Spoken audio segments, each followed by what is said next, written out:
शेतकरी बांधवांनो, PM किसान सन्मान निधी योजनेच्या संदर्भातली एक महत्त्वाची माहिती समोर आलेली आहे। मित्रांनो, PM किसान योजना आपल्या सर्वांना माहीतच आहे। मित्रांनो, या नव्या शेतकऱ्यांनी या योजनेसाठी नोंदणी कशी करायची आणि आवश्यक कागदपत्रे तसेच अर्ज प्रक्रिया पद्धत काय आहे, सविस्तर माहिती व्हिडिओच्या माध्यमातून आत्ता आपण जाणून घेणार आहोत। त्यामुळे शेतकरी मित्रांनो, हा व्हिडिओ तुम्ही शेवटपर्यंत बघा आणि आपल्या शेतकरी मित्र या यूट्यूब चॅनलला तुम्ही अजूनही सबस्क्राईब केलं नसेल तर लगेच सबस्क्राईब करा, कारण अशीच महत्त्वपूर्ण माहिती तुम्हाला रोज आपल्या चॅनलच्या माध्यमातून बघायला मिळणार आहे। शेतकरी बांधवांनो, देशातील अल्पभूधारक आणि गरजू शेतकऱ्यांना आर्थिक सहाय्य स्थैर्य देण्यासाठी केंद्र सरकारकडून प्रधानमंत्री किसान सन्मान निधी योजना राबवली जाते। या योजनेच्या माध्यमातून पात्र शेतकरी कुटुंबांना प्रतिवर्ष 6,000 रुपयांची मदत 3 समान हप्त्यांमध्ये थेट बँक खात्यात जमा केली जाते।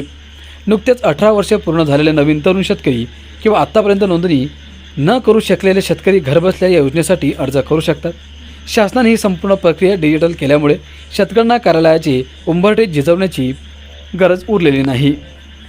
मित्रांनो, अर्ज करण्यासाठी आवश्यक कागदपत्र काय काय लागणार आहेत तर नवीन नोंदणी यशस्वी करण्यासाठी अधिकृत कागदपत्रे डिजिटल स्वरूपात सोबत ठेवणे आवश्यक आहे, जसे की ओळखीच्या पुराव्यासाठी आणि KYC पडताळणीसाठी आधार कार्ड अनिवार्य आहे। आधार कार्डवर असलेला मोबाईल नंबर चालू असणे गरजेचे आहे, कारण त्यावर पडताळणीसाठी OTP येतो। अर्ज करणाऱ्या शेतकऱ्याच्या नावावर शेतजमीन असणे आवश्यक आहे। जमिनीचा महसूल विभागाचा अधिकृत 7/12 उतारा, 8 प्रमाणपत्र, खाते क्रमांक अपलोड करावा लागतो। नंबर 2, योजनेचे पैसे थेट बँक खात्यात जमा होत असल्याने बँक पासबुकची गरज असते। महत्त्वाचे म्हणजे हे बँक खाते आधार कार्डची लिंक आणि DBTसाठी सक्रिय असणे बंधनकारक आहे। मित्रांनो, अर्ज प्रक्रियेदरम्यान KYC आणि पुढील सर्व शासकीय संदेश मिळवण्यासाठी वैध मोबाईल नंबर आवश्यक आहे।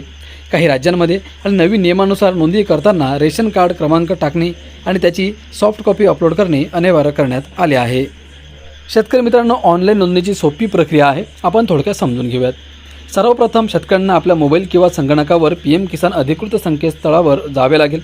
होम पेजवर उपलब्ध असलेल्या फार्मर कॉर्नरमधील न्यू फार्मर रजिस्ट्रेशन या पर्यायावर क्लिक करावे लागेल। तुम्ही ग्रामीण भागात राहत असल्यास रूरल फार्मर किंवा शहरी भागात शेती असल्यास अर्बन फार्मर हा पर्याय निवडावा। आपला 12 अंकी आधार क्रमांक आणि वैध मोबाईल नंबर टाकून संबंधित राज्य निवडा आणि कॅप्चा कोड भरा। गेट OTP वर क्लिक केल्यानंतर मोबाईलवर आलेला 1 टाईम पासवर्ड टाकून सबमिट करा। यानंतर मुख्य अर्ज उघडेल।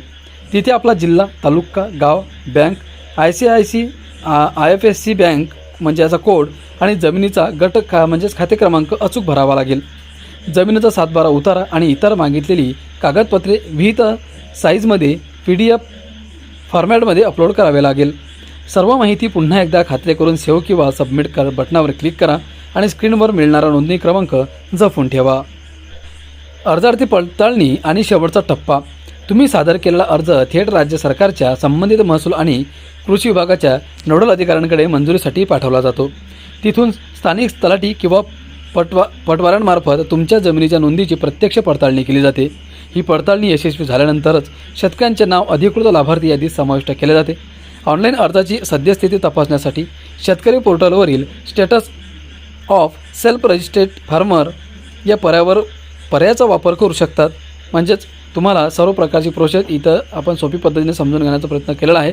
मित्रांनो, आता कशा प्रकारे नोंदणी करायची आहे, अर्ज करा कागदपत्र काय काय लागणार आहेत आणि नवीन शेतकऱ्यांना नोंदणीसाठी काय करावं लागणार आहे, सविस्तर माहिती समजून घेण्याचा प्रयत्न केलेला आहे। तर अपेक्षा करतो तुम्हाला माहिती महत्त्वाची वाटली असेल तर आपल्या चॅनलला लाईक करा, व्हिडिओला लाईक करा, चॅनलला सबस्क्राईब करा आणि व्हिडिओ शेअर करा। धन्यवाद।